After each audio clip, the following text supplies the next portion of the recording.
আসসালামু আলাইকুম। আজকে আমি চিকেন ছাড়া চিকেন ফ্রাই তৈরি করে দেখাবো। এটা খুবই মজার একটা খাবার, অল্প সময়ে তৈরি করা যায়। এর জন্য প্রথমে আমি এখানে কাঁচামরিচ কুচি, পেঁয়াজ কুচি, লবণ আর হলুদ গুঁড়ো নিয়েছি। হাত দিয়ে খুব ভালোভাবে একটু চটকিয়ে নেব। এরপর এখানে 2টা ডিম দিয়ে দিচ্ছি।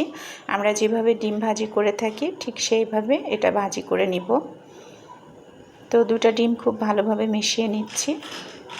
এখন একটা ফ্রাই প্যানে তেল দিয়েছি। তেলটা গরম হয়ে গেলে ডিমের মিশ্রণটা দিয়ে দিতে হবে। তো একটু ছড়িয়ে দিব চারপাশে। তো খুব সাবধানে ডিমটা উল্টিয়ে নিব। এখন আমি এখানে লম্বালম্বি করে কয়েকটা পিচ করে নিব।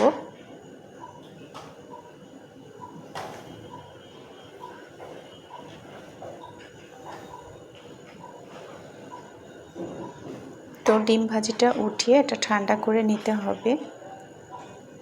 এখন আমি একটা ব্যাটার তৈরি করে নিব। ব্যাটার তৈরি করার জন্য এখানে ময়দা নিয়েছি।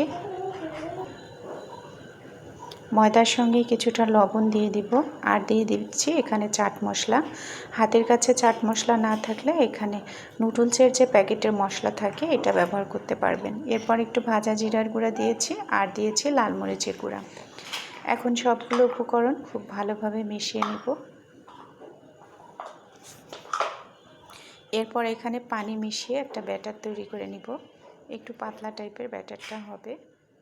খুব ভালোভাবে মিশিয়ে নিতে হবে ব্যাটারটা। তো আরেকটা প্লেটে আমি শুকনো ময়দা নিয়েছি।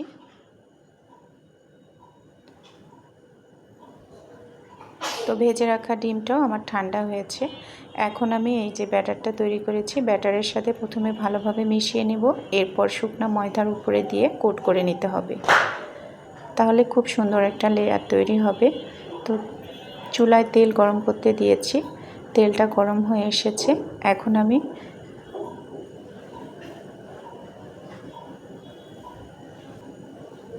এগুলো দিয়ে দিব। এগুলো একটু সময় নিয়ে ভেজে নিতে হবে, তাহলে খুব সুন্দর একটা লেয়ার তৈরি হবে।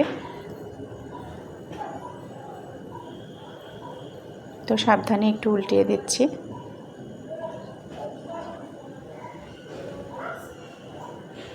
তো আমি ব্যাটারটাতে একটু বেকিং পাউডার দিয়েছিলাম, এটা স্কিপ হয়েছে। তো একদম মুচমুচে হয়েছে। এখন আমি এটা উঠিয়ে নিচ্ছি।